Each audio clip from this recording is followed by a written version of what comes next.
All right, I might have cut off the last kind of bit of the ring out on that one. I think I hit that one fast. Anyway, it's Zerilath. What's going on, guys? We're gonna keep it going with the book club reaction situation I'm doing on the show here. Today I've got a fairly brutal lineup for you. That was cattle decapitation, the storm upstairs off Terrasite, which is definitely like, whoo. I've there's not a lot of bad material out of cattle decap, right? Some people that are very into what the band messaging is. They don't like the kind of there's almost a willing call for eugenics, right? To cull the population because human beings are being so terrible. And you know what? Um, it is fair to feel a problem with that when you wrap your head around it, and we all struggle at one point or another with the black mirror, right? Where we see our shadow reflected back at us and have to deal with one thing or the other, right?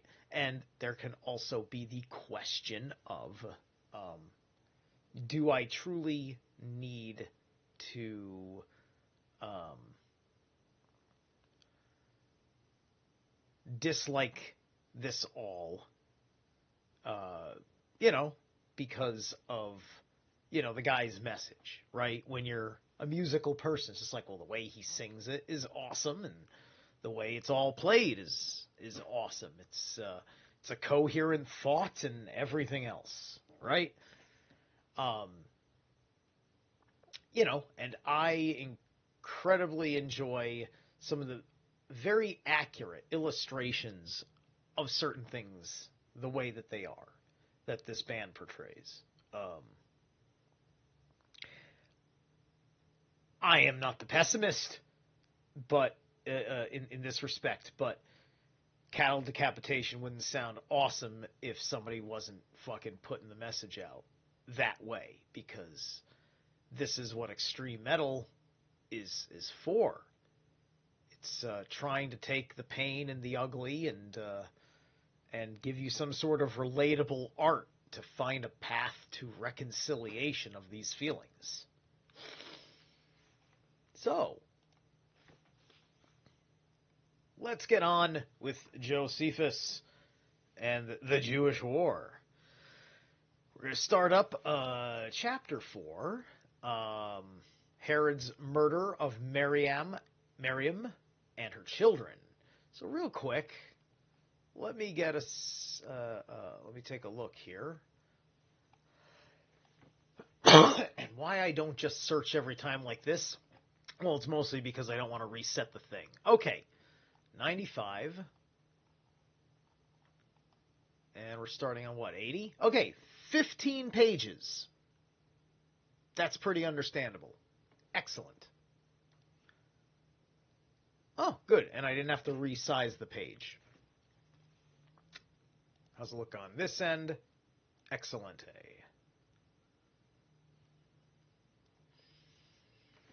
Let me take one sip.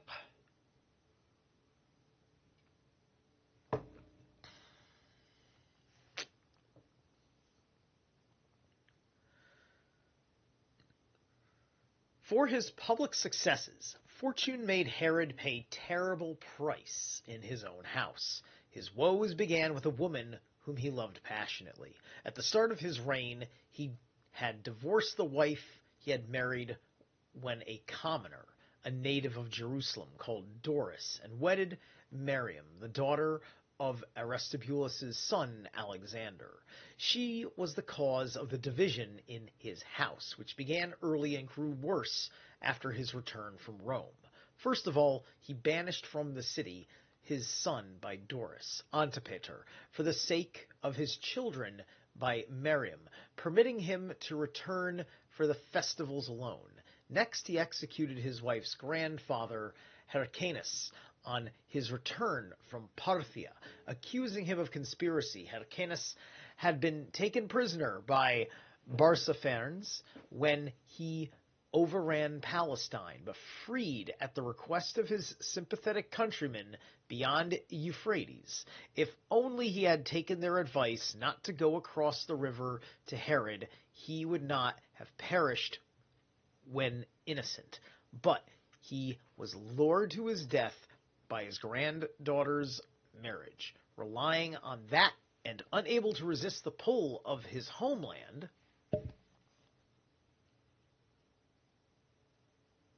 he provoked Herod, not by claiming the throne, but because the throne was really his.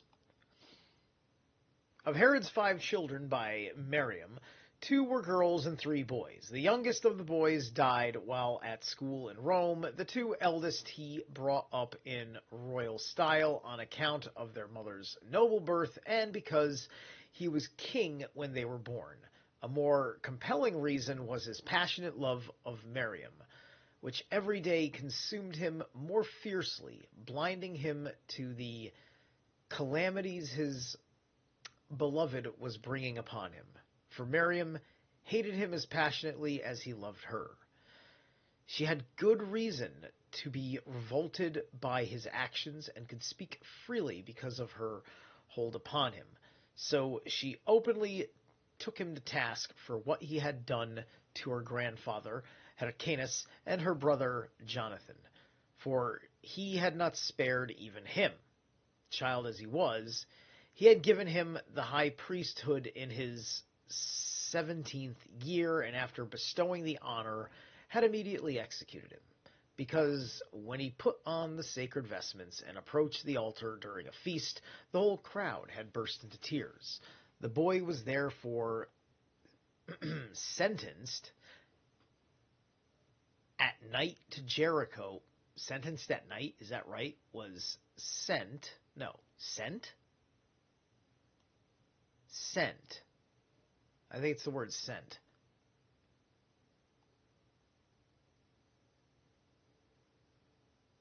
At night to Jericho, and there, by Herod's commands, the Gauls took him to a swimming pool and drowned him. These were the things for which Miriam took Herod to ask. She then turned her attention to his mother and sister and heaped abuse upon them.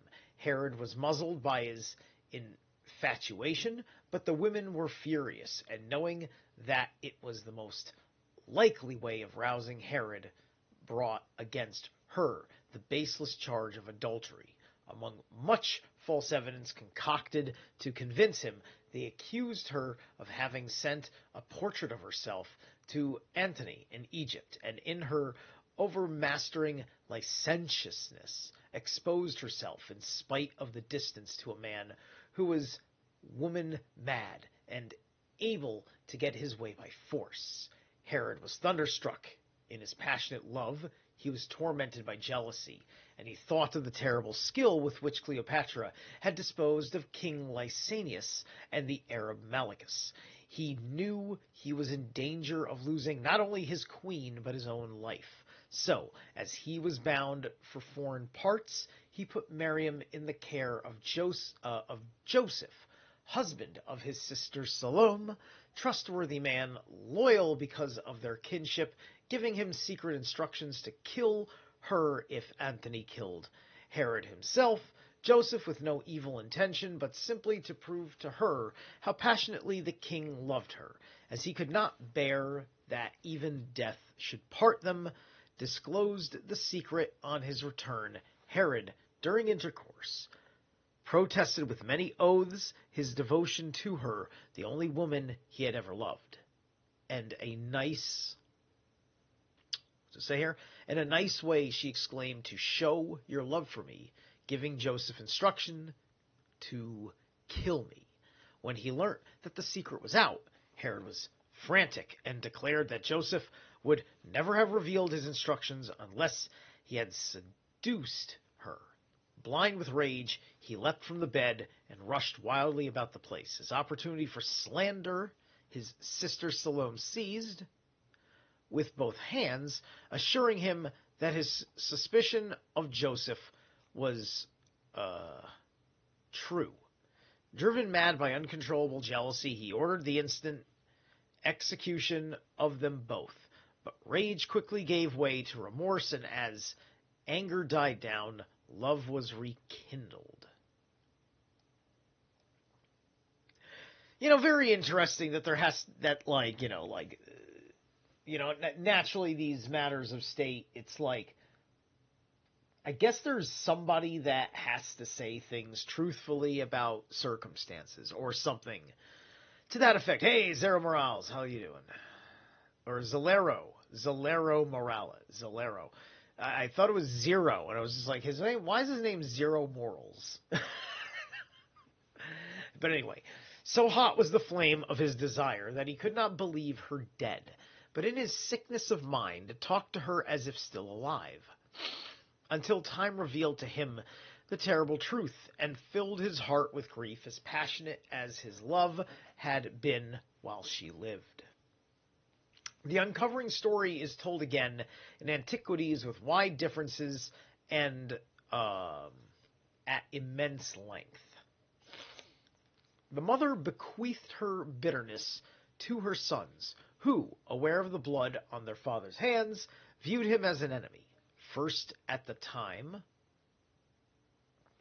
of their schooling in Rome, and still more when they returned to Judea. As they approached manhood, this feeling grew steadily stronger, and when they reached an age to marry, and one wedded the daughter of his aunt Salome, the accuser of their mother, and the other the daughter of King Archelaus of Cappadocia, they made no further attempt to conceal their hatred. This boldness gave slanderers their chance, and more open suggestions were made to the king that both sons were plotted against him, and that the son-in-law of Archelaus, relying on his father-in-law, was getting ready to flee in order to accuse his father before Caesar. Stuffed with these slanders, Herod, as a bulwark against his other sons, recalled his son by Doris, Antipater, and began in every way to show him preference. This new attitude was more than the two sons could stomach. When they saw the commoner's son promoted, the pride in their own birth made their anger uncontrollable, and every new annoyance called forth an outburst of wrath, so that they provoked increasing hostility. While Antipater was now winning favor by his own efforts, he was very clever at flattering his father and concocted a variety of slanders against his brother, putting some of them into circulation himself and getting his close friends to broadcast others, till he destroyed any chance of his brother's coming to the throne, both in his will and by his public actions. Herod declared him to be the heir. He was sent in royal state to Caesar, with the robes and all the other trappings except the crown. In time, he was in a position to bring back his mother to Miriam's bed, and by employing two weapons against his brothers, flattery and slander, he cleverly coaxed Herod into contemplating the execution of his sons. This is like this whole book's been Game of Thrones. It's all been just fucking Game of Thrones.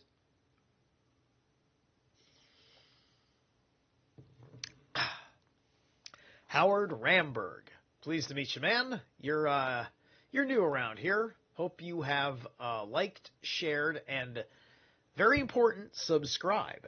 I am one sub from 600. Do I get to 600 by the end of this show? If you are a subscriber during this stream, inform me that you have subscribed. Because you will be the 600th subscriber. Okay, cool. Okay, you found me from Stein, I would assume. Very cool. Yeah, I have that effect on people. Anyway. Alexander was dragged by his father to Rome to be charged before Caesar with an attempt to poison him, having at last a chance to bring his grievance into the open before a judge more experienced than Antipater and better balanced than Herod. The accused kept a respectful silence about his father's faults, but vigorously combated the imputations against himself, having next made it clear that his brother and companion in danger was as innocent as he was. He went on to denounce the villainy of Antipater and the wrong done to his brother and himself. He was aided not only by a clear conscience, but by the vigor of his oratory. He was a very effective speaker, declaring as his peroration that his father was free to put them both to death if he was satisfied that the accusation was true. He reduced the whole court to tears, and so moved Caesar that he dismissed the charges and effected an immediate reconciliation, on the understanding that the sons should obey their father in everything, and that he should be free to choose his successor.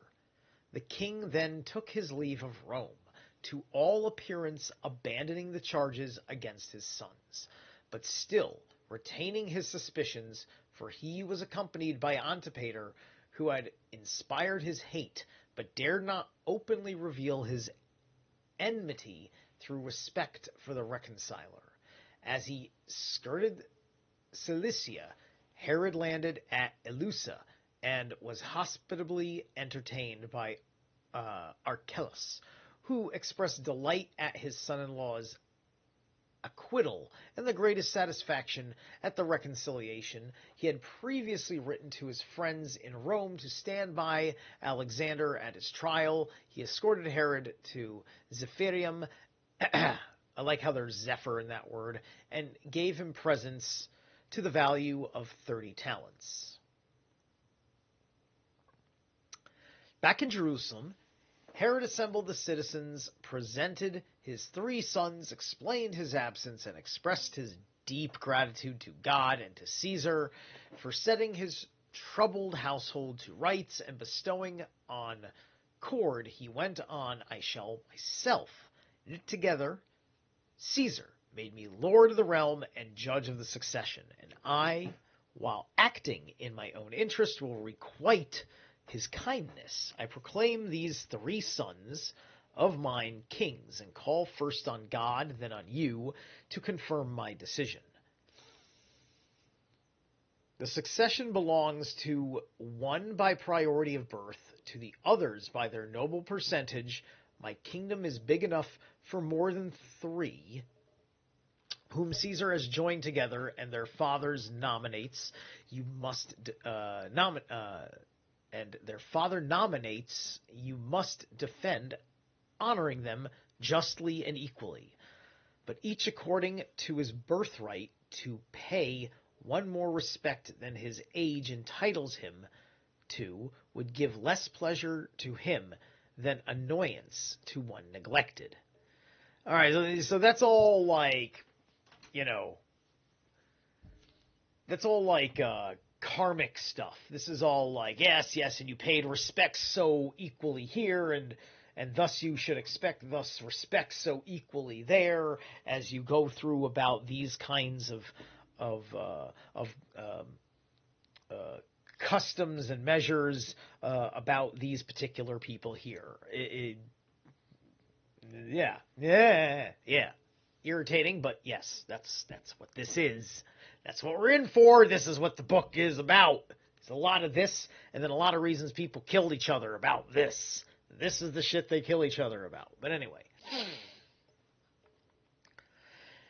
The counselors and gentlemen of the house, there were gentlemen in this house, who would have known? who are to attend each king, I shall myself choose, appointing them securities for the preservation of concord, since I am well aware that divisions and rivalries are engendered by the malignity of the companions of princes. But if companions are good men, they encourage feelings of affection. I must insist, however, that not only these officials, but also the officers in my army place their hopes for the present in me alone. It is not kingship, but the honor due to kingship that I am bestowing on my sons. The sweets of power they will enjoy, but the burden of responsibility is mine. However unwelcome, let each of you consider my age, my way of life, my piety. I am not so old that an early end is in sight, or give up to self-indulgence, which cuts men off even in their prime.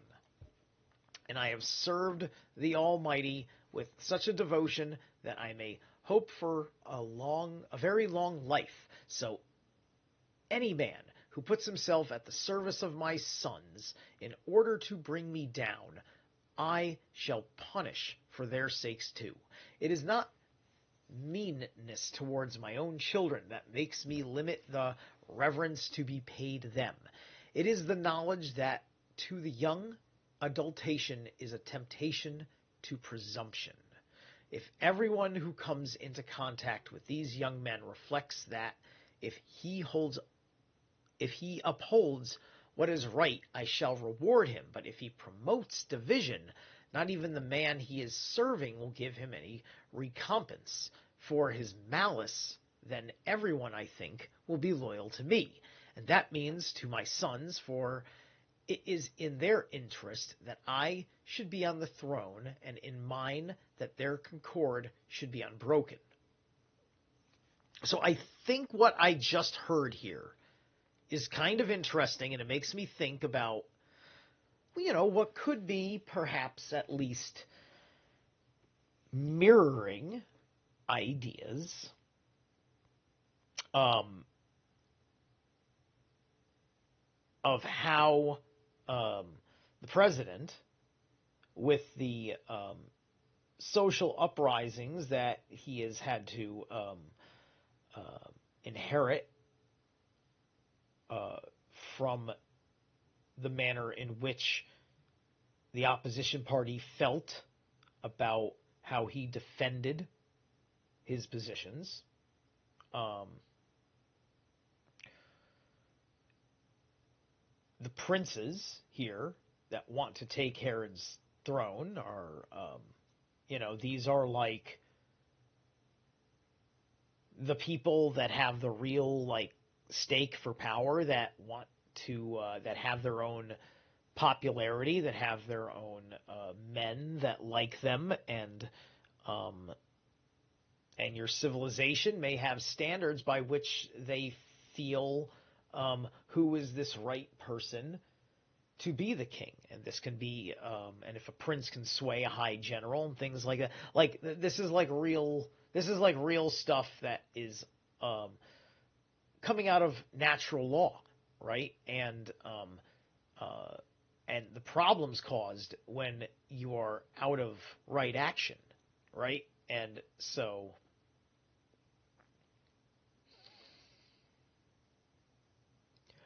Herod is playing a certain kind of game that keeps his sons from devouring him, much like,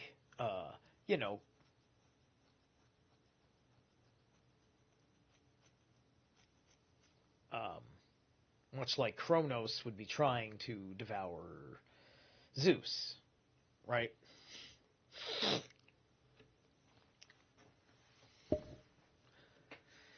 You, my good sons, turn your thoughts first to the sacred laws of nature, which keep even beasts in the bonds of affection, then to Caesar, who brought about our reconciliation, and lastly to me, who entreat when I might command, and continue as brothers. I give you henceforth the robes and attendance of kings, and I pray that God will maintain my settlement if your concord remains. To saying he gave each of his sons an affectionate embrace and dismissed the people, some of whom said Amen to his prayers, and others who wanted a change pretended they had not even heard it. Interesting. However, the brothers did not leave their divisions behind, but parted still more suspicious of each other. Yes, okay, that does make sense. Okay. Alexander and Aristobulus, resenting the confirmation of Antipater's rights as the eldest, Antipater grudging even second place to his brothers. Antipater, however, was extremely shrewd and kept his mouth shut, concealing with the utmost cunning his detestation of the other two, whereas they, proud of their birth, made no secret of their feelings, goaded all the time by their friends, many of whom knows their way in to spy on them. Every word uttered in Alexander's circle was immediately repeated in Antipater's and passed on, with additions by Antipater to Herod. The young man could not make the most innocent remark without getting into trouble. Everything he said was given an incriminating twist, and if he spoke unguardedly, mountains were manufactured out of molehills. Antipater employed a succession of agents to draw him on, so that his own lies should have some foundation of truth, and if any one of the statements attributed to Alexander was proved authentic, the rest were taken for granted. All his own friends were either naturally secretive or induced by gifts to divulge absolutely nothing. Antipater's life might fairly be described as a mystery of wickedness. Alexander's companions, on the contrary, had succumbed to bribery or subtle flattery. Antipater's invariable weapons and become informers who betrayed all his actions and words. By the most adroit stage management, Antipater showed himself a past master in the art of making slander sink into Herod's ears, himself acting the part of an affectionate brother and leaving the tale bearing to others. Ah, yes, in short, he was gaslighting. Very, very old technique, very, very new vernacular for describing it. This is effectively the worm tongue. Whenever a story was told to the discredit of Alexander, he would make his entrance and act his part, first tearing the story to pieces, then subtly confirming it and stirring the king to anger. Yes, gaslighting. Everything was turned into proof of conspiracy, and nothing did so much to win acceptance for the slanderers as Antipater's appeal on his brother's behalf. So, right, like everything is the Russia hypothesis. You know, it's the same thing.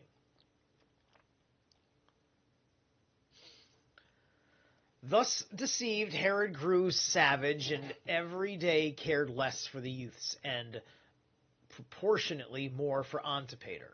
The courtiers followed his example, some willingly, some under compulsion. For instance, Ptolemy, his most valued friend, the king's brother, and all his family, Antipater was everything and the bitterest pill for Alexander to swallow. So was Antipater's mother, his fellow conspirators, and the cruelest of stepmothers, who hated her stepsons the more because their mother had been a princess. It followed that everyone fawned on Antipater, now in the hope of advantage, and was encouraged to turn against Alexander and his brother by the king.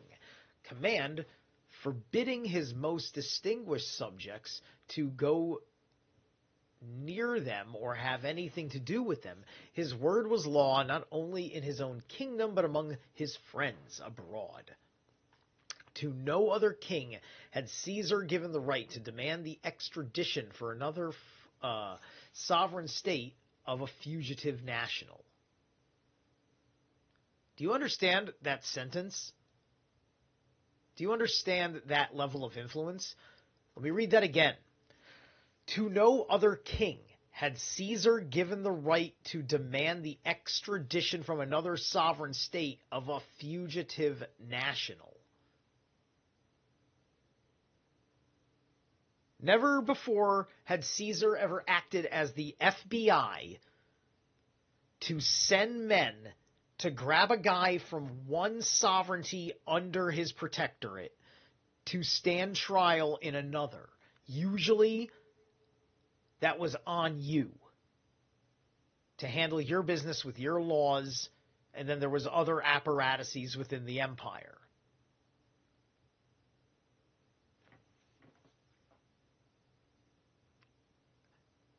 That is an influence that had Rome break a certain precedent.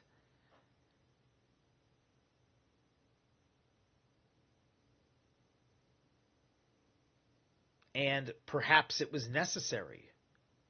Perhaps it was too much of a problem.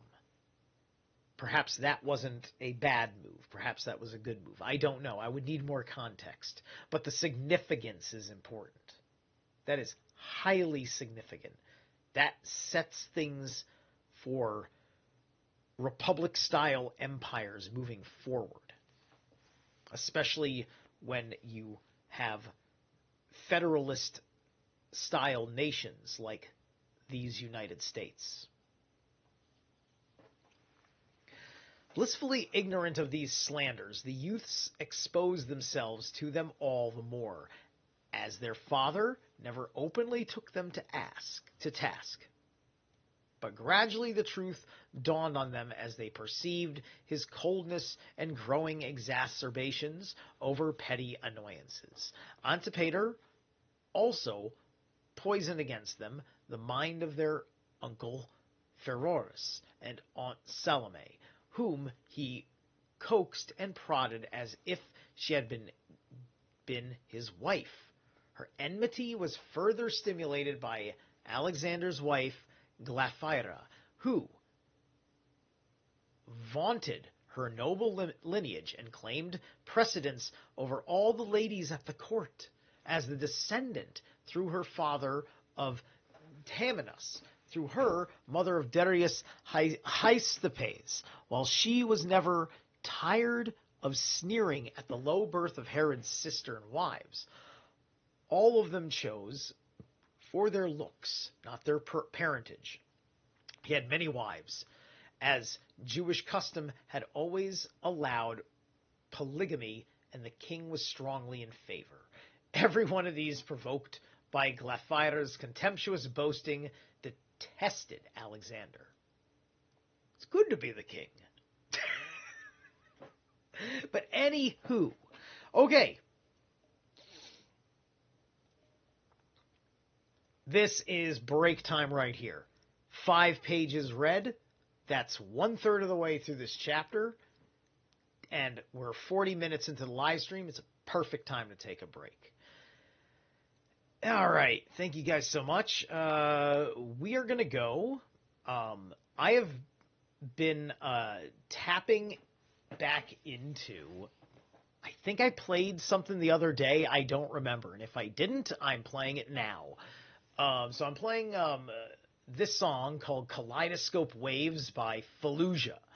I had mentioned, I think, a couple of streams ago, like Fallujah, and then I didn't realize it, but Fallujah actually had come out with a new album, right? And I was like, oh, shit. And I hadn't realized how Fallujah's messaging had changed. And I really kind of like thematically the things they're talking about. It's very interesting. This band was born out of the war in Iraq, right? Let's enjoy.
Okay, there we go. And whoops, there. Stop that. Excellent. All right. Welcome back. Welcome back. Yeah, so like super technical, like I don't know, like when it's a polished production like that, do you call that metalcore? Like I don't listen to enough metalcore to know when something is metalcore, right? When it's different. But you know, because it's very technical and it's fast, but does that have to be metalcore, right? I don't know. It's Fallujah. They're pretty brutal. So let me see. I think I misaligned the PDF. I did, but that should... good. Good. Not a big deal. Perfect. Good. Let's see. Oh, you know what? I meant to check, and I just was so busy just recovering. Wanted to see if I picked up the sub yet, because I want to say it when it happens. Nah, okay. Every break, I want to check my sub count to see if someone subs. I am one sub from 600, so I'm pressing the issue tonight. I'm looking for one new sub tonight. One. Just one. That's all I ask. Just one, and you hold. And you hold for like a week? Can you give me a week? Give me a week. I can sub to this guy for a fucking week. Why not? Right? Anyway, okay, thank you. Like, share, subscribe. Salome, enraged already by Glaphyra's abuse, was alienated by her own son-in-law, Aristobulus, who was constantly sneering at his wife for her humble origin, and lamenting that he had married a commoner and his brother Alexander a princess. Remember, this is all disputing the Herod's throne, the Herod from the Gospels. Okay? So, this is just, like, this is the real reason why they put this event in the Gospels. Because of all this nonsense. They had to put it in there because somebody wanted an answer about it on a spiritual level because of Jewish integration into Roman society.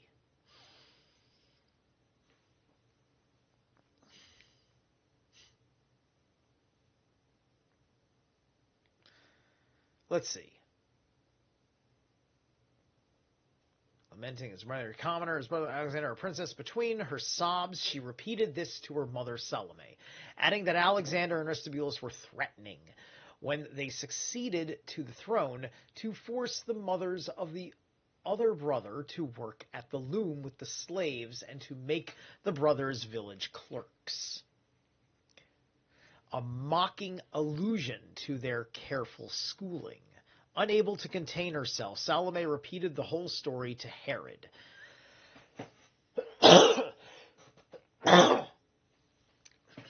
Now, you see, I find, now that I know a thing or two about the Bach saga, I find that kind of claim as interesting, right? Because here's a king who is a carl of his station, who is trying to take other carl class citizens, as in royal family stuff, royal family people that are other jarl class, and shove them into thrall class. Just, you know, to do such a thing as put them into a different class. But it doesn't work like that. It does not work like that. Unless everything about that way that it works comes from your own and you're hypocrites.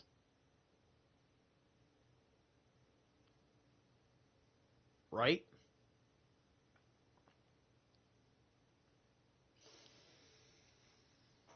Okay.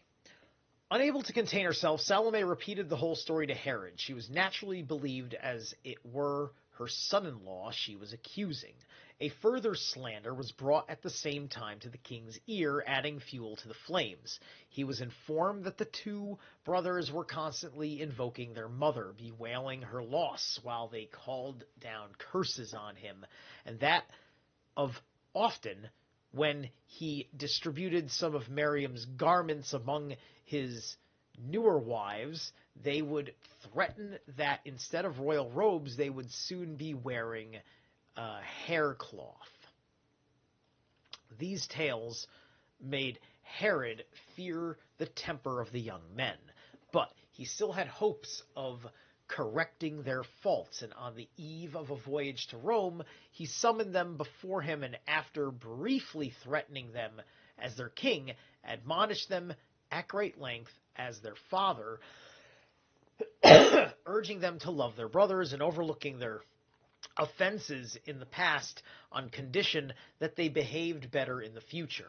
So here we get an idea of the relationship between men and women within the upper classes, including noticing the power play of the men who would not be down with a manner in which the patriarch would treat the women in certain ways, right?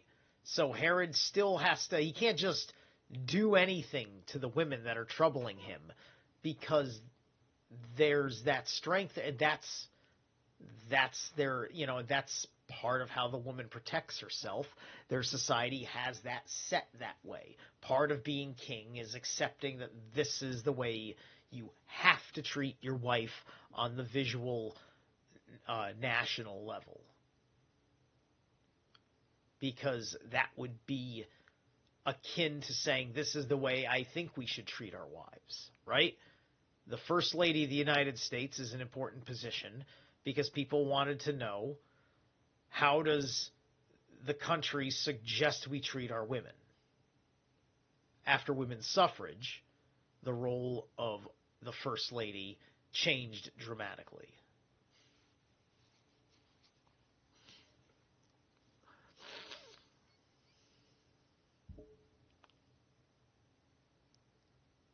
They replied with a complete denial of the charges, declaring them to be baseless and assuring him that they would prove their statements true by their actions. At the same time, it was his duty to put a stop to tittle-tattle. Tittle-tattle? Come on, English translation. Don't fucking insult me. What was the real word? Because those real words illustrate a proper tittle-tattle. This is not, dude, the stories in here are not for fucking third graders, bro. Talk to me like a fucking adult. Tittle-tattle? We're talking about slitting people's throats, rape and murder and poisoning, and divorces and cheatings and illegitimate children's, and this is the leading edge of adult drama. Tittle-tattle? Terrible translation. Terrible. By being less ready to swallow it, there would never be an end to the lies told about them, as long as there was someone to believe them, which would involve saying that they tittle-tattled. That would be one of the lies.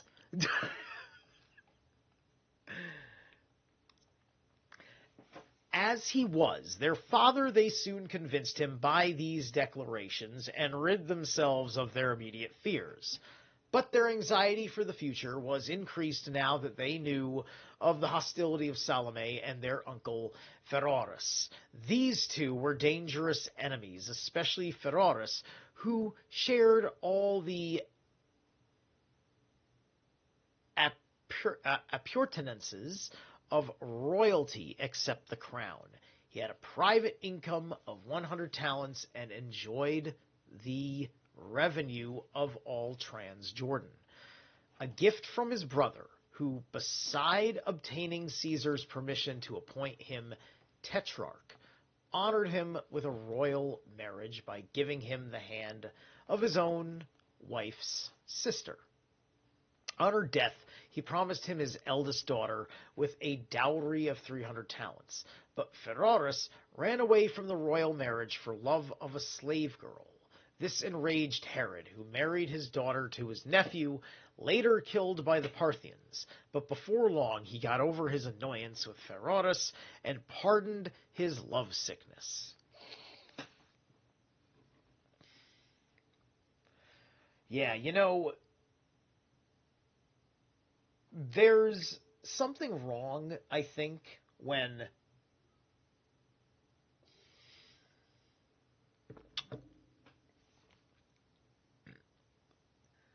um, a woman willingly, like, because if you're in love with like a commoner, there's a whole lot of like making her happy going on, a what she wants situation going on. And if she wants him all for herself, and he's a royal, she's really causing trouble because she's saying, "Listen, I can be your true love as your concubine. Marry this woman for the better of everybody." This is just what you have to fucking do. It's just what you fucking have to do because that's just the way it is with the kings. It's just like, you don't like it, don't be a king. Right? But then again, here's the problem: that's the point. This guy probably wants to perhaps escape kingship or something like that. He's like, this is this is what, this is the mafia. This is the mafia doing what the mafia does, right? Because it's family. It's, that's what the mafias are, basically kings with no sovereignty. That's what the mafia is. A mob boss, the Don, the Godfather. He's a king with no sovereignty. A shadow king.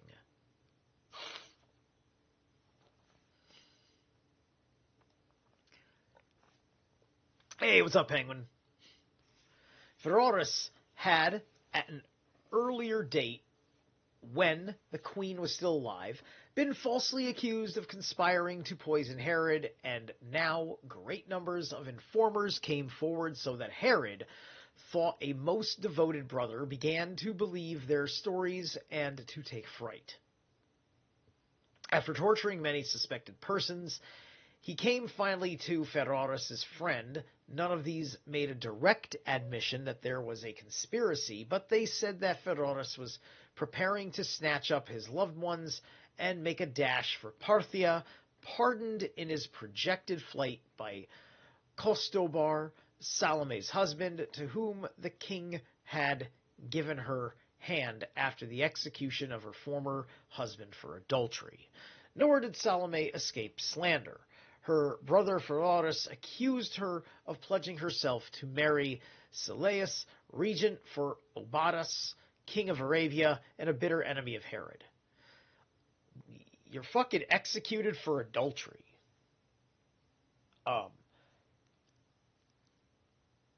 Yeah, that's wonderful. I mean, did he have kids?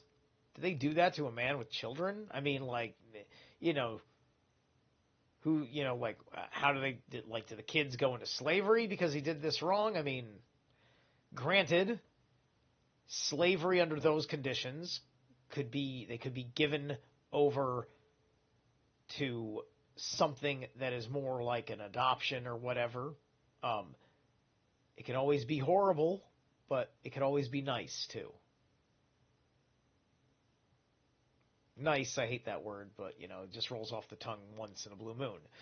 But it can also be, it can also turn out well too, because they don't show you the positive side of slavery, because the more you examine it, the more you realize that some levels of slavery, there's different levels of slavery, some levels of slavery look exactly like being an employee.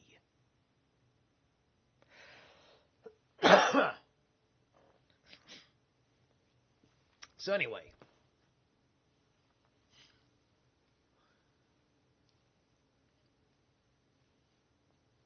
Pheroras had an earlier date when the queen was still alive, been falsely accused of conspiring to poison Herod, and now great numbers of informers came forward, so that Herod, though a most devoted brother, began to believe that their stories had to take fright.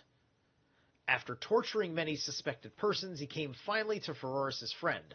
None of these made a direct admission that there was a conspiracy, but they said that Pheroras was preparing to snatch up his loved ones and make a dash for Parthia, partnered in his projected flight by Costobar, Salome's husband, to whom the king had given her hand after the execution of her former husband for adultery.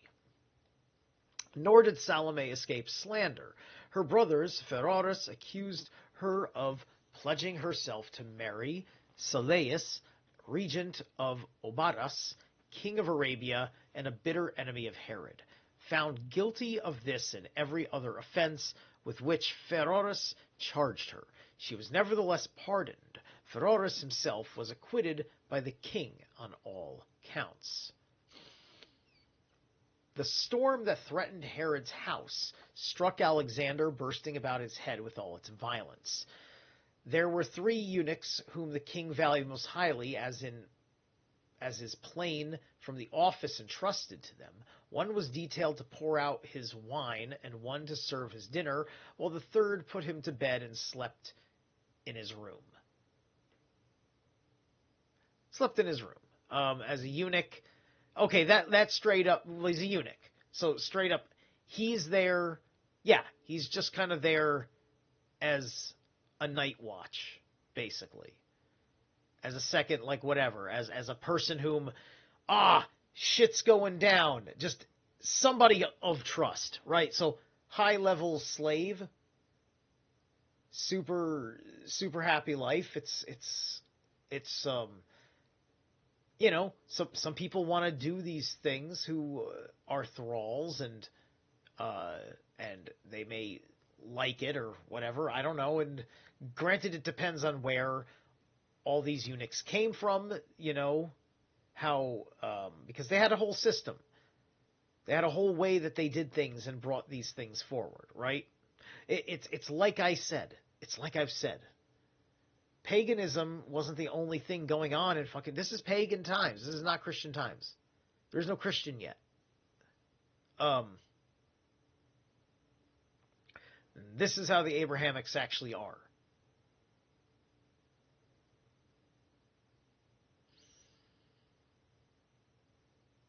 So,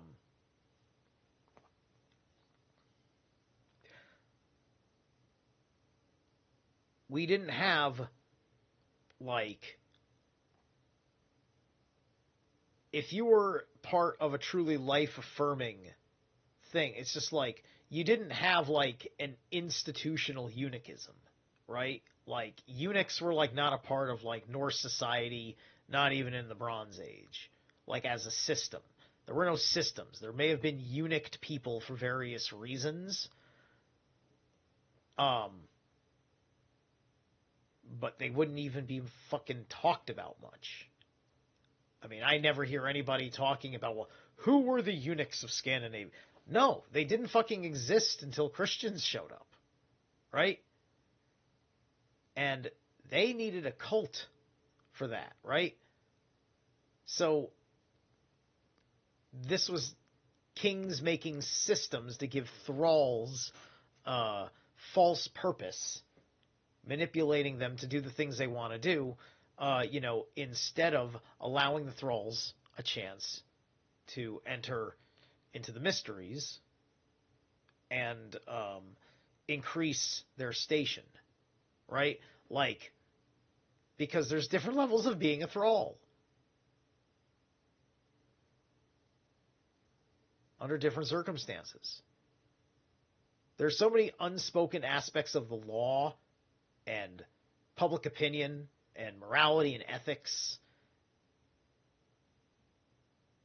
that it can be very horrifying if you only think of slavery one way or the other, and then you've got all the conspiracy theorists saying, wake up, you're a slave, and Now you feel like you're in the Matrix because you listen to these people that said, wake up, you're a slave, and you thank them for making you see the world in a miserable light and acting like you've arrived at fucking consciousness or something, while doing nothing but complaining about the shackles that you're thankful you now know you have, even though nothing has fucking changed about your life in one iota except for your personal choices. And yet you still refuse to harness your agency to transcend this shit. Anyway.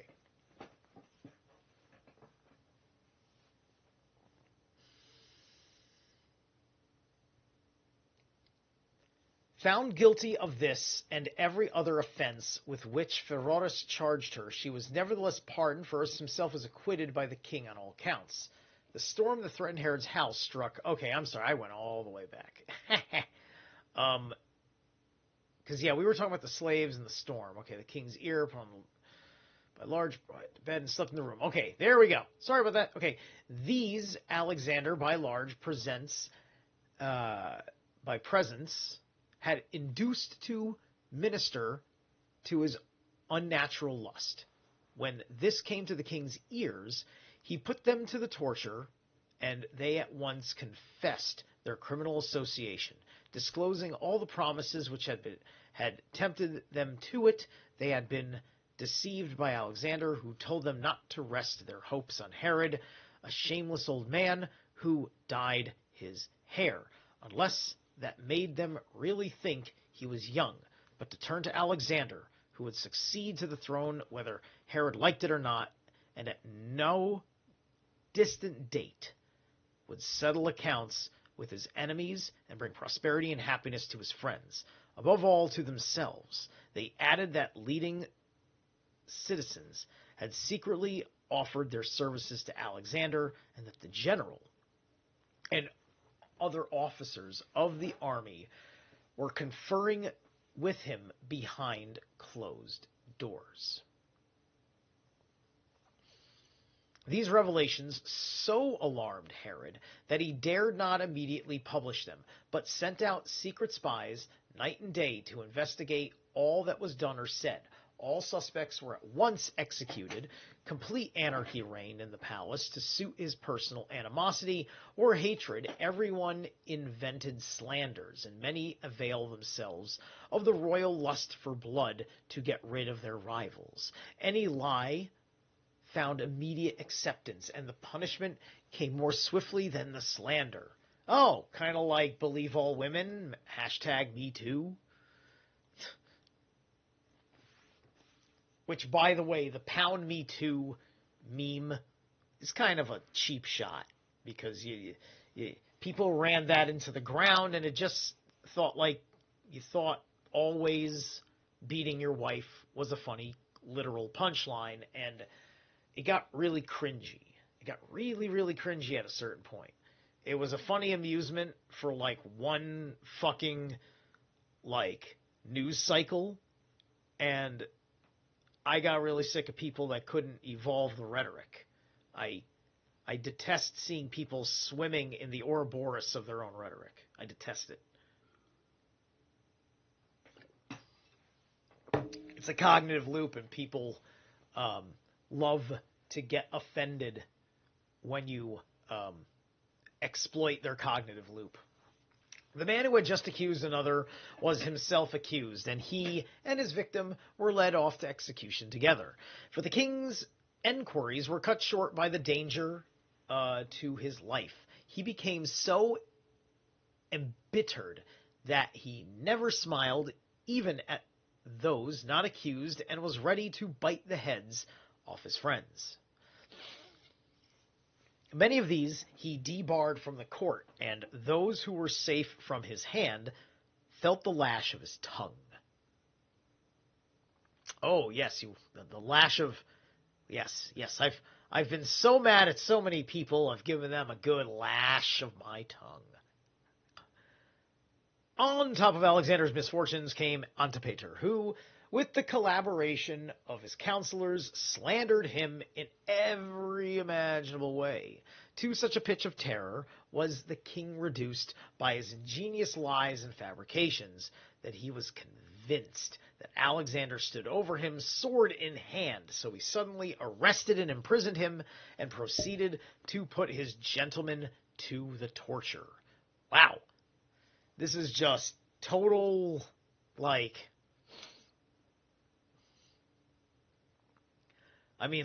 is like, when I hear about the paranoia of Joseph Stalin, this is what I imagine it's like. Many died without a word, or after saying only what they knew to be true. Others were driven by their agonies to tell lies, and said that Alexander and his brother Aristobulus, were plotting against him and awaiting a chance to kill him during the chase and make a dash for Rome. This improbable story, extemporized under pressure, the king was glad to accept, feeling more comfortable about the imprisonment of his son now that it seemed justified. When Alexander saw there was no way of shaking his father's belief, he determined to come to grips with his perils and composed a 4-volume indictment of his enemies, admitting the plot but naming most of them as accomplices, of whom the chief were Pheroras and Salome. The latter, he alleged, had one night actually forced her way into his room and had intercourse with him against his will. He alleges that she raped him. Hey, listen. I'm not saying it doesn't happen. I know it happens. We've heard the stories. It's wrong, but at the same time,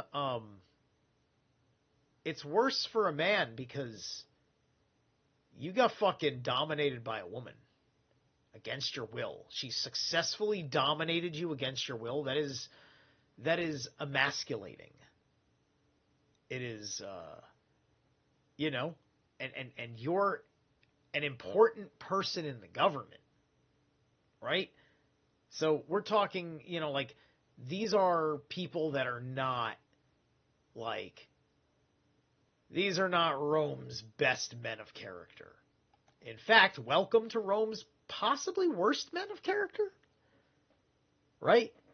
This is what Rome puts up with, and probably corrupted Rome this way due to it. How much money did Rome waste fucking dealing with this shit they wanted?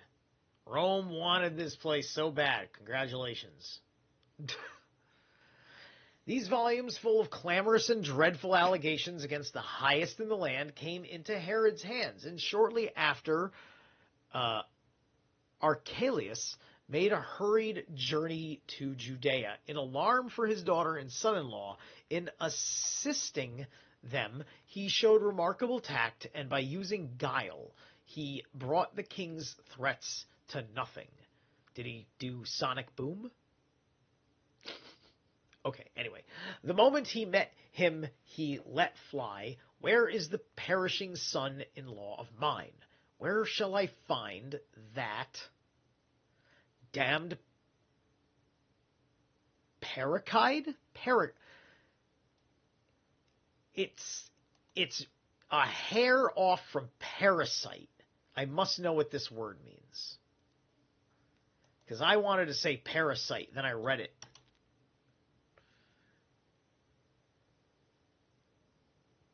Parricide. Oh, that's not Parricide. No. What the hell? I'm sorry, I've lost my... Oh, that is...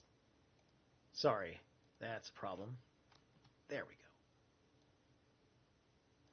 go. One moment, please. Copy.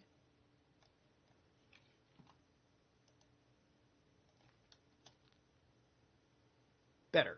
Parricide is... okay, so this is from the top of DuckDuckGo, which is a Wikipedia entry. A parricide is the deliberate killing of one's own father and mother, spouse, children, and or close relatives. Oh, okay, gotcha. However, the term is sometimes used more generally to refer to the intentional killing of a near relative. It is an umbrella term that can be used to refer to acts of matricide and deliberate killing of one's own mother, and patricide. Okay. Interesting. Okay. I wonder what word Josephus used, but I do like that they used a word like this. I hope it's the right word. I will flay him alive with my own hands, and I will do the same to my daughter along with her charming husband. Even if she had no finger in the pie, she is his wife, and tarred with the same brush. I can't understand how you, the intended victim, can take it so calmly. If it is true that Alexander is still alive, I came full speed from Cappadocia, expecting to find he had paid the penalty long ago, and to ask your advice about my daughter, whom I gave away to the scoundrel because of your great name. But now we must put our heads together about the pair of them, and if you are too much of a father or haven't the nerve to give your son what he deserves, we had better change places and carry out each other's sentences. Seeing the force of this argument, Herod for a time transferred his anger from Alexander to Pheroras, the chief villain of the 4 volumes. He, observing this sudden change in the king's attitude and his complete acceptance of the suggestions of his friend Archelaus, saw no hope of saving himself by honest means, so decided to do it by sheer impudence. He dropped Alexander and applied to Archelaus. That monarch answered that he didn't see how he could plead for a man mixed up in such a shady business, which made it as plain as could be that he had plotted against the king and brought all the lad's present troubles on him, unless he was prepared to abandon his tricks and denials and pled guilty to the crimes he was charged with, and then ask pardon of his brother, who was still fond of him. If he could do that, he would help him in every possible way. Pheroras took his advice, and after making careful preparations to look as woebegone as possible, clothed in black and with streaming eyes, groveled at Herod's feet and begged for mercy, as he had done successfully on several previous occasions. He admitted he was a dirty scoundrel, guilty on every count, but blamed his unbalanced and frenzied state of mind, brought on, he said, by his passionate love for his wife. Having thus brought Pheroras to accuse and give evidence against himself, Archelaus now began to plead for him and mitigate Herod's anger by quoting parallels in his own house. Why he himself had suffered much worse treatment at his brother's hands, but had never let revenge weaken the ties of blood. Kingdoms were like fat men. One member or another's was always getting inflamed because of the weight it carried. But this called not for the surgeon's knife, but for a dose of medicine.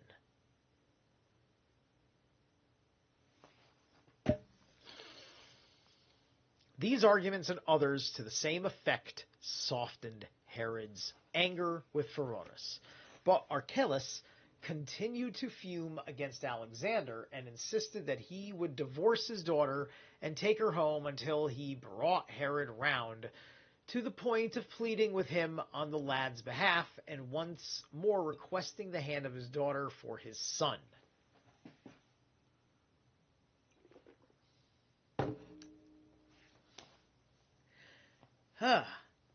Like, who the hell fucking lives a life like this, man?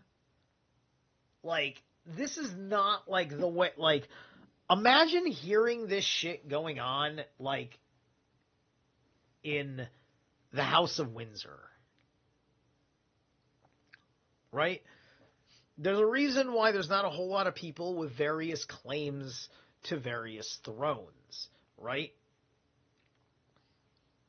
And the public consciousness doesn't want to fight over these things anymore. And so At the same time, people like the British, they don't want to be gone with a royal family either. And so they got this weird in-between.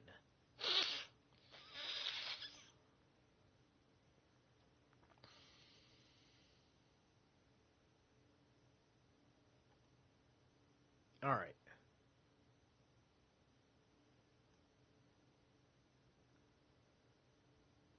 Sorry, I almost went. Wait, is that the right sentence? Where's the sentence? And daughter, son. With most convincing appearance of sincerity, Archelaus gave him leave to marry her to anyone he pleased, except Alexander. He was most anxious to preserve the marriage links between himself and Herod. The king replied that he would be receiving back his son as a gift from him if he refrained from breaking the marriage. They already had children. The lad was most devoted to his wife. If she stayed with him, she would help him to be ashamed of his misdeeds. But if she was torn from him, his despair would be complete. A reckless spirit was tamed when diverted by domestic affection. After long hesitation, Archelaus gave in. He was reconciled to the young man and reconciled his father to him. However, he said it was necessary to send him to Rome for an audience with Caesar, to whom he had himself dispatched a detailed report. Thus, stratagem, by which the Archelaus rescued his son-in-law, was a complete success. After the reconciliation, they spent their time in feasting and mutual entertainment. When he said goodbye, Herod made him a present of 70 talents, a golden throne set with precious stones, eunuchs, and a concubine called Pannychis. A concubine. All-night entertainment. Pannychis is an all-night entertainment.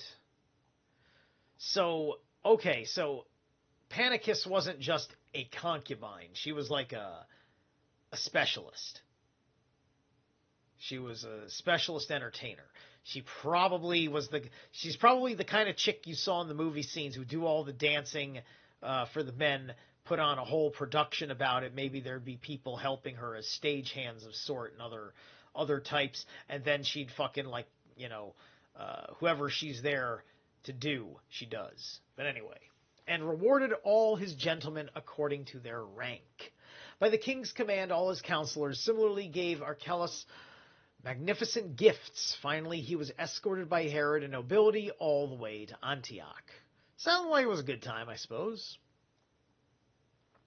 Alas, it was not long before Judea was visited by a man who could do far more than the stratagems of Archelaus, and who not only brought to an end the reconciliation of Archelaus had contrived for Alexander, but actually compassed the young man's destruction. He was a Laconian by birth named Eurycles, whose intrusion into the kingdom was due to his passion for money. Greece no longer satisfied his extravagance. He brought splendid gifts for Herod as a bait to secure his ends, instantly receiving much bigger in return, but he had no use for a straightforward gift unless he could make a profit out of the kingdom by bloodshed. Ooh, really? So he got round the king by compliments, subtle suggestion, and hollow flattery.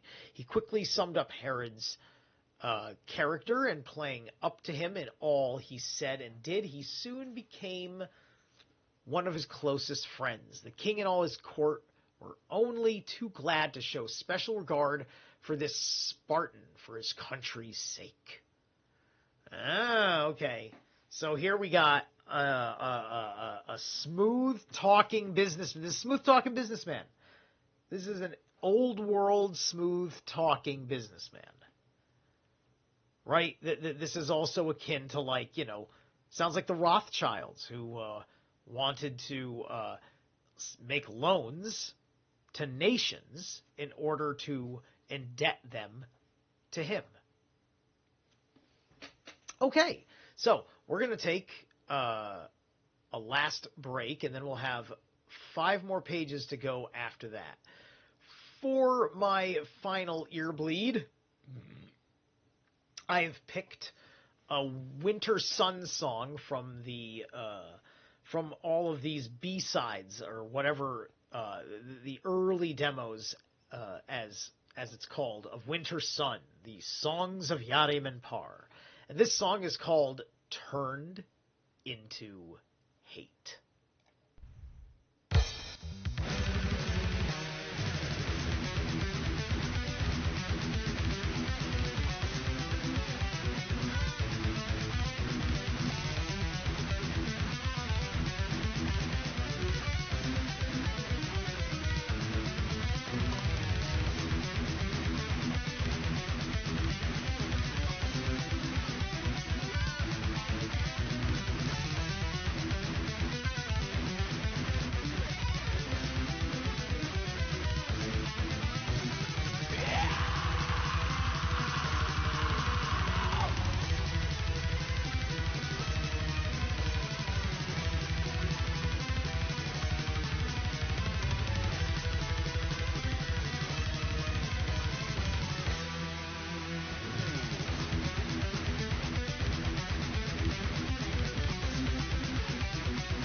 There we go. Excellent.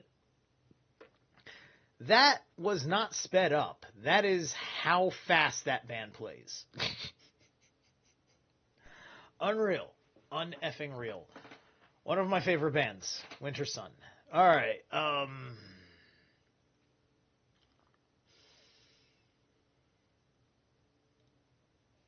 let's jump back in. Got about 4 or 5 pages left to go. That was our shirt break. You'd have to be in the chat room to get the joke I just made.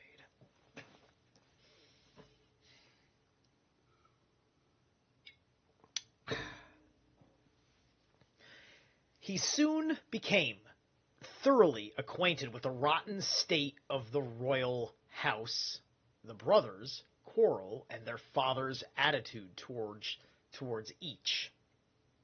And though Antipater, in view of his hospitality, had the first claim on his gratitude, he professed friendship for Alexander, falsely claiming that he had long been an intimate friend of Archelaus. This won him instant acceptance as a proved ally and an early introduction to Alexander's brother Aristobulus. It's just the attitude level. It's like these are just like neighbors that like don't like each other, that are like half related, and then like everybody in the neighborhood has to be involved in their shit. And then who likes who, and people take sides, and nobody would care except for the fact that they all own like the biggest businesses in town or some nonsense like that. Right? That's what this nonsense is. These are like cavemen that have been given too much fucking power. They're like fucking cavemen. Like, this is the way people that don't have, like, collateral behave. And then they have collateral. And then this is, why the world's all fucked up. You can't fucking respect somebody who wants a certain way of life and conveys the message of that way of life by destroying everything that you like, that you would have thought would have been part of that way of life, which is why the George Floyd riots destroyed the left. Because people at ground zero are had a very different conversation than the people in the media. And eventually that disconnect severed everything. And there's still going to be entrenched attitudes, but they're coming from a different level of agreement, as all could see. Like look, this is all the this is countless numbers of local businesses that these communities were doing that had nothing to do with anything. And you and I know that there wasn't a white guy of the profile that you distrust in sight when this was all going down. Unless they were part of the people trying to get in the way of them, right? For a little while, false rumors of people on the right setting up people on the left. I mean, there was maybe some old guard lurking since the end of the last era, but no, most of it was organized university terrorists. Anyway, he soon became thoroughly acquainted with the rotten state of the... I'm sorry I read all that. I didn't... Aristobulus, that's where I was. Playing first one part and then another in various ways, he won the confidence of everybody, but his favorite roles were those of hireling to Antipater and traitor to Alexander. He cried shame on Antipater if he, the eldest son, stood by while other people were after his expectations, and on Alexander if he, whose mother and wife were kings' daughters, allowed the crown to pass to a commoner's son, and that when he had the influential backing of Archelaus, the lad trusted him as counselor since he claimed the friendship of Archelaus. Okay, so whose mother's wives were king's daughters allowed the crown to pass to commoner's son. If I'm reading that correctly, because see, this is me juxtaposing with the Bach saga and the breeding system, right? Because we should be understanding that somewhere in whatever truth of history that there is the influence of the seed of the rabbi over these kingships. This is part of the reason why I thought after the Bach saga, I would be able to start unpacking something like Flavius Josephus.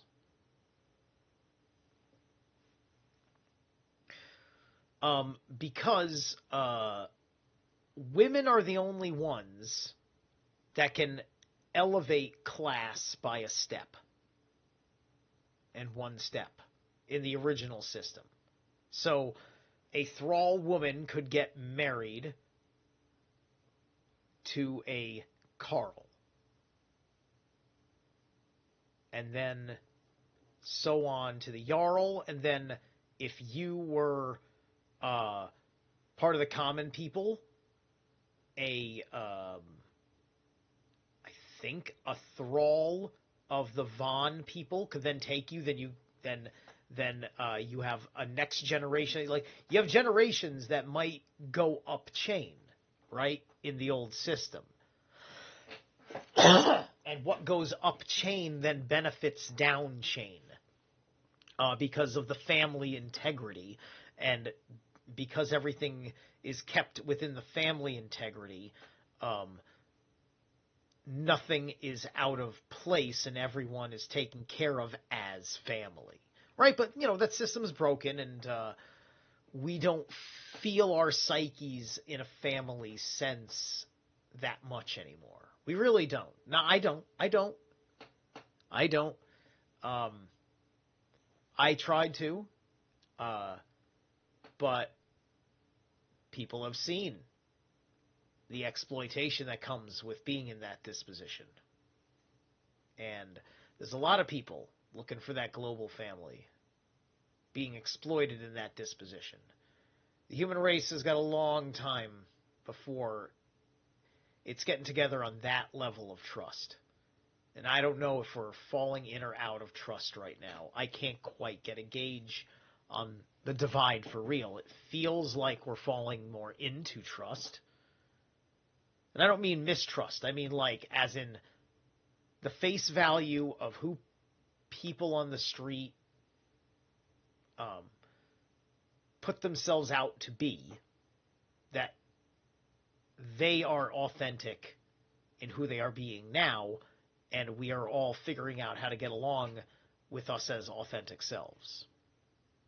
Anyway, playing first one part and then another in various ways, he won the confidence of everybody, but his favorite roles were those of hireling to Antipater and traitor to Alexander. He cried shame on Antipater if he, the eldest son, stood by while other people were after his expectations, and on Alexander if he, whose mother and wife were king's daughters, allowed the crown to pass to a commoner's son, and that when he had the influential backing of Archelaus, the lad trusted him as a counsel, since he claimed the friendship of Archelaus.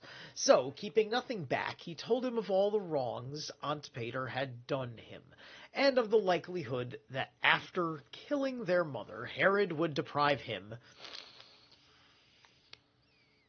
and his brother of her kingdom. With these grievances, the tender-hearted Eurycles pretended to sympathize. Then he tricked Aristobulus into saying the same things. Man, just why do people name their kids like big, long, fucking, couldn't they have just, called him Aristo of the Bulises or something, right? So that way you could just make it Aristo in, Aristobulus. It's just you gotta say Aristobulus every time you want to fucking refer to the guy. What a mouthful. It's just I'm tired of saying your name, right? If I was living in those, I would straight up not want to say his name that much. I would give him a nickname. I'd be like, hey, Arrow, or Aristo. Aristo was kind of cool, right? Aristo sounds almost like a superhero name, like a Doctor Strange type of character, the Aristo. Anyway, and having involved both in criticism of their father, he went off to repeat their private conversations to Antipater, adding the lie that his brothers were after his blood and on the point of swooping on him sword in hand. These efforts having earned him a handsome dividend, he sang the praise of Antipater to his father. Finally, terms were agreed for him to compass the death of Aristobulus and Alexander, and he undertook to accuse them before their father. By the way, what I do like about this chapter is now we're starting to get the perception of the women, right? We've had now situations with wives and daughters, mothers and such, and we have situations with slave women and such that we're seeing. We're getting ideas of what they do and what they say. Right? So now we're getting some of that backdrop that was not present in the rest of the earlier discourses that naturally would not need to be there in the time that he wrote them. It would have been assumed that, just knowing how women are, right? So men didn't understand women, and then women flipped the script after men fucking pushed them over the fucking edge. This is history. This is life. This is what we just went through. And so women flipped the script. That's why it's the Matrix, because it's the womb of womankind in society.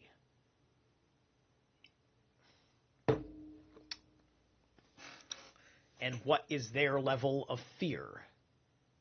Because what a woman desires to be protected from fear is different. Cities are appealing to all women.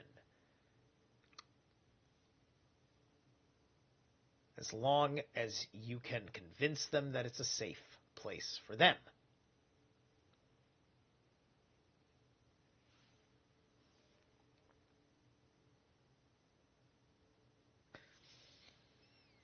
Presenting himself before Herod, he declared that he was offering him life in return for his kindness, the light of day to repay his hospitality. A sword had long since been sharpened against him, and Alexander had braced his arm. He himself had delayed the blow by feigned collaboration. He had heard Alexander say that Herod was not content to sit on a throne belonging to others, and after murdering their mother to squander her empire, but was actually dragging in a bastard as his successor and offering the kingdom of their grandfather. Josephus means their great-grandfather Hyrcanus. To that worm Antipater. But he would take the law into his own hands and avenge the spirits of Hyrcanus and Miriam. He would never stoop to succeed such a father on the throne without bloodshed. Day after day, he was subjected to the constant annoyance so that he could not make the most casual remark without its being turned against him.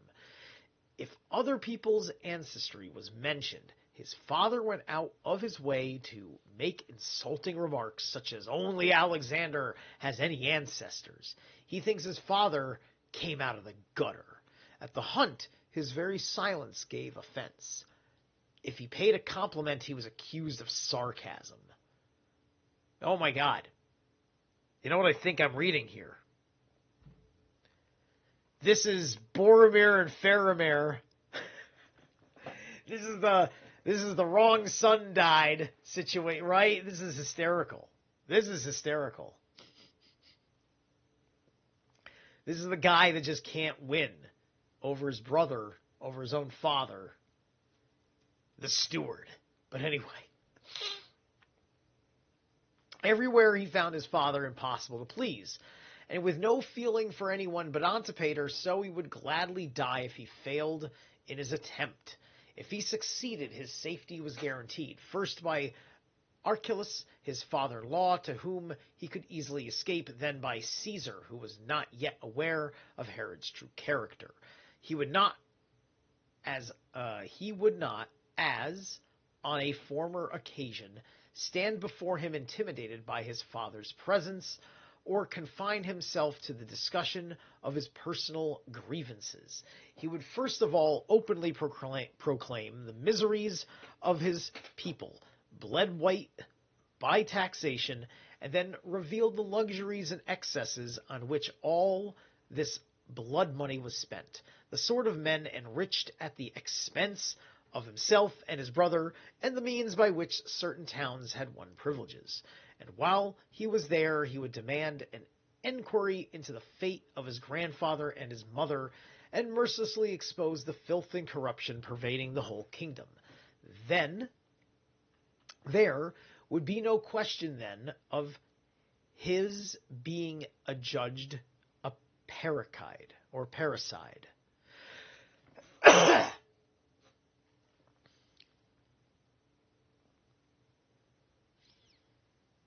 When he had concluded this scandalous diatribe against Alexander, Eurycles delivered a lengthy eulogy of Antipater as the only son with any affection for his father, and for that reason an obstacle to the plot hitherto.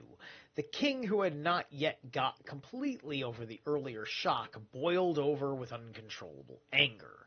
Antipater again seized his chance and sent a fresh set of hush-hush informers to accuse his brother of having held secret conferences with Jacuntus and Tyrannus, once officers of the king's cavalry, but now, because of some offenses, deprived of their commissions. You know, one has to wonder, when does any of this palace intrigue actually have something to do with life on the fucking ground? Right? It doesn't. It's like, none of these guys want the throne because, like, there's a deep issue in the kingdom, right, that these people want him to be king versus that. Like, where's the discussion about any of that? Does it exist? It seems like it doesn't exist, so this comes off as just ultra petty,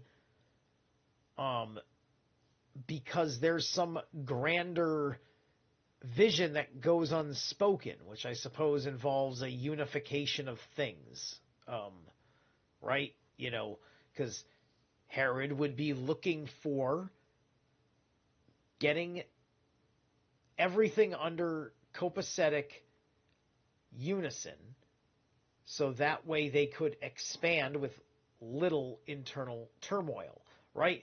As the population ranks enhance, they then can go and conquer their neighbors, right? I'm sure that his long game has something to do with, I want to get more power.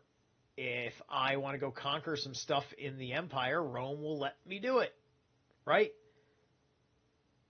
You know, Rome is saying who gets to go after who. Like, who gets to keep their, like, little disputes, like, they let them have their disputes or whatever, right? And I don't know if does Rome even do that outside of the Middle East, this region, right? Like, typically the idea is that there's not a lot of infighting in Rome, but anyway.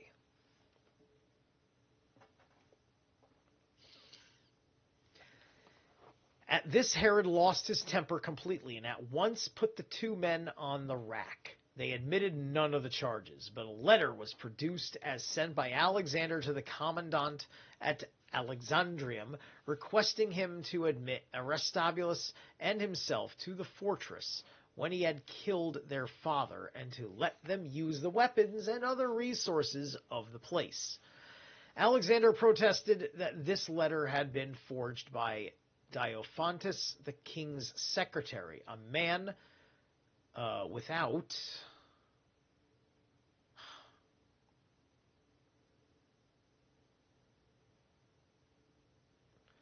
Shoot, the king's secretary, I'm sorry. Okay, a man without scruples and very clever at imitating any hand. Oh, okay, so this guy could do forgeries. He was a forger, who, after a lifetime of forgery, was ultimately executed for that very offense. Herod put the commandant to the commandant, to the torture, but failed to extract any information from him about the allegations. He found the evidence unconvincing, but nevertheless kept his sons under surveillance, though still at liberty.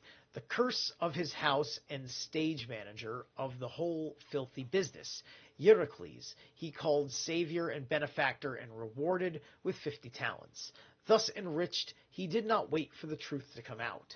He hurried off to Cappadocia, where he got money out of Archelaus to be brazenly asserting that he had reconciled Herod to Alexander. Then, crossing to Greece, he employed his ill-gotten gains in promoting further mischief, twice accused before Caesar of fostering sedition all over Achaia and fleecing the township. He was deported, so he paid the penalty for what he had done to Alexander and Aristobulus. How different from the Spartan was Evarestus of Kos, one of Alexander's closest friends. He was in the country at the time as Eurycles, and when the king put to him the allegations made by the latter, he declared an oath that he had not heard the youngsters say any such thing, but he could do nothing to help the unfortunate pair. Herod was only too eager to listen to evil tongues and no other, and welcomed only men as gullible and irascible as himself. His savage treatment of his children received a further impetus from Salome, the aunt and mother-in-law of Aristobulus, who, wishing to involve her in his own dangers, sent her a hint to look after herself. The king, he said, was ready to kill her on the charge previously brought that in her determination to wed the Arab Silas, she had treacherously disclosed to him the secret of the king, his enemy. This proved to be the final gust that sent the storm-tossed youth to the bottom.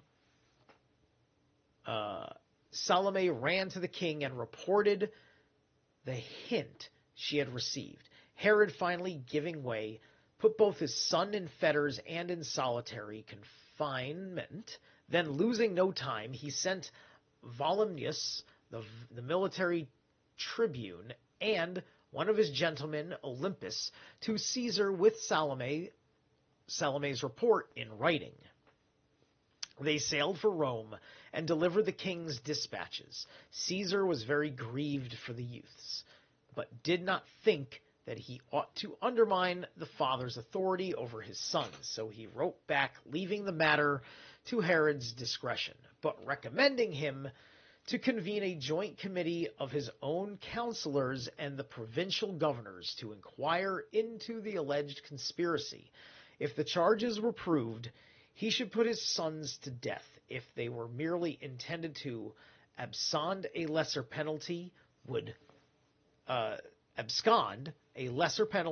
suffice. Accepting this suggestion, Herod went to Beirut, the place indicated by Caesar, and convened the court in obedience to the emperor's written instructions. The bench was occupied by Roman officers, Saturninus and his legates, Pedanius and another.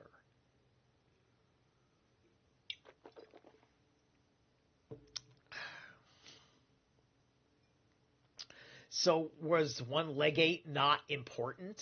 Who was Pedanius's counterpart? Why was his name not in the record?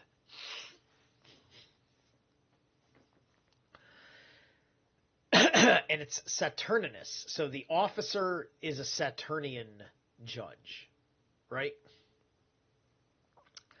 Also present were the king's counselors and gentlemen, Salome and Pheroras. Finally, the nobility of all Syria, and the sole exception of King Archelaus, who, as Alexander's father-in-law, was distrusted by Herod. The sons were not brought into court. Herod was too shrewd for that, knowing they had only to be seen to melt all hearts, and if, in addition, they were allowed to speak, Alexander would easily refute the charges, so they were kept in custody at Platana, a village near Sidon. The king rose and, as if they were present, launched out into a bitter attack. His attempts to prove the charge of conspiracy were weak, owing to the lack of evidence, but he emphasized the insults, mocking speeches, outrages, and offenses without number directed against him. Harder to bear than death itself, as he told the court. Then he invited his silent audience to pity him, in that he himself was the sufferer, even if he did win a bitter victory over his sons. Finally, he asked them for their several opinions. First to reply was Saturninus, who was for condemning the youth, but not to death. It would not be right for a man with 3 children in court to vote for the execution of another man's children. See, that's even the issue I brought up earlier. His 2 legates voted the same way, and the several others followed their lead. Volumnius was the first to advocate the death sentence, and all who spoke after him were for condemning the lads to death. Some from flattery? Does that say flattery? Or is that battery? Looks like flattery to me. Some from hatred of Herod. No one from conviction that the accused were guilty. Oh, this is those that would vote. Okay, gotcha. And now all Syria and Judea were in suspense, waiting for the last scene of the drama. But no one guessed that Herod would be so barbarous as to murder his children. He, however, dragged his sons to Tyre. After sailing from there to Caesarea, weighed the possible methods of putting the lads to death.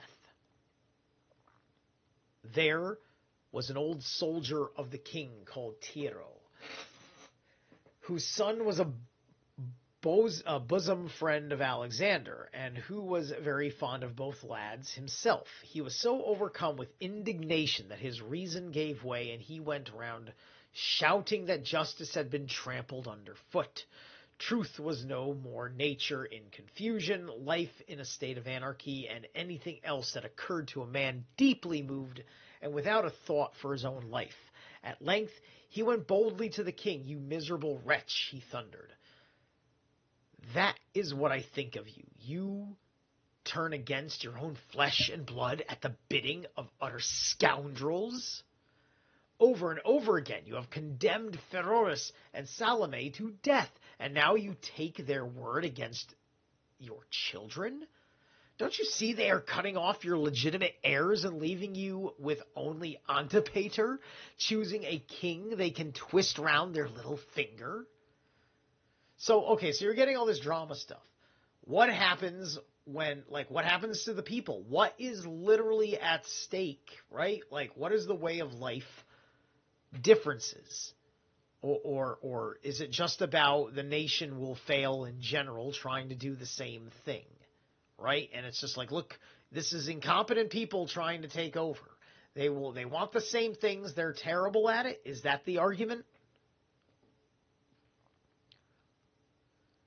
Because otherwise, it's just, you fighting for the throne or whatever. And I don't know. I guess that's the way it's got to be, fighting for the throne against your own kids, who I don't even think are trying to take the throne from you, but just waiting to have it when your time is up, which is just what's naturally going to happen. I'm sure that we're getting a little bit of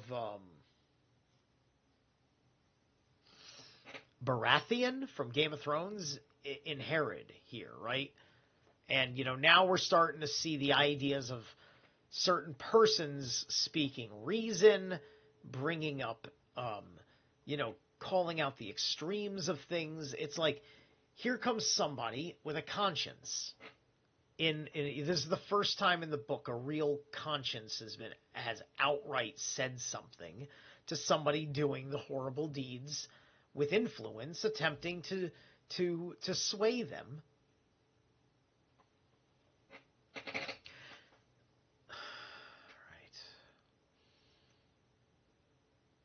Don't you see their... Okay, choosing king... Take care. Take care the army doesn't one day hate him as it hates you. Because of his brother's death, there's not one private who doesn't pity the lads, and many of the officers are cursing you openly. He proceeded to give their names, and the king at once arrested them, along with Tiro and his son. Directly after this, one of the court barbers, called Trifo, sprang forward in the grip of some frenzy and informed against himself. I am in too, he shouted. Tiro here told me to cut your throat with my razor when I was shaving you, and promised that Alexander would pay me well. Hearing this, Herod examined Tiro, with his son and the barber on the rack, and when the first two denied everything and the other had nothing to add, ordered Tiro to be racked still more severely. At last the son, greatly distressed, promised to tell the king everything if he would spare his father. And when Herod agreed, he stated that his father had been persuaded by Alexander to plan his death. Some people thought that he had made this up in order to end his father's agony, others that it was true.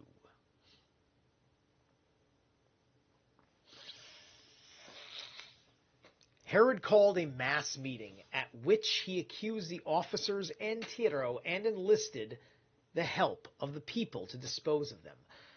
Along with the barber, they killed them and there with clubs and stones. Then he sent his sons to Sebaste, which was not far from Caesarea, giving orders that they should be strangled. The order being instantly carried out, he gave instructions for the bodies to be brought to the fortress of Alexandrium to be buried by the side of Alexander, their mother's father. So ends the story of Alexander and Aristobulus.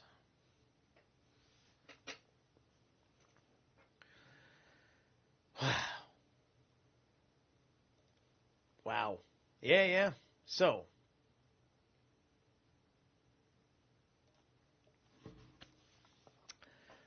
that's some intense and unfortunate turn of events for everybody. A terrible mess over what? Over what? Right? Game of Thrones is presented in the same way. It's like in the TV show anyway. There's not really, it's the only change is competence in management. Otherwise, nothing is of consequence for the peasants and everyone else, right? The only time you get everything really turned up is when the Pope guy takes over and makes the place suck. And then Cersei comes back with a vengeance. And so things are different between that and then after that. But that's mostly in the city, right? In the countryside, the only difference anybody feels is if new resources are needed, which that's more an issue of the state than the palace intrigue. So anyway, I want to thank you guys for showing up. I'm going to take one last peek and see if anybody subbed. No, didn't make it. Didn't make it during the live stream. But any day now I'm going to wake up and it's going to hit 600. It's going to be fantastic. All right. I will catch you guys later.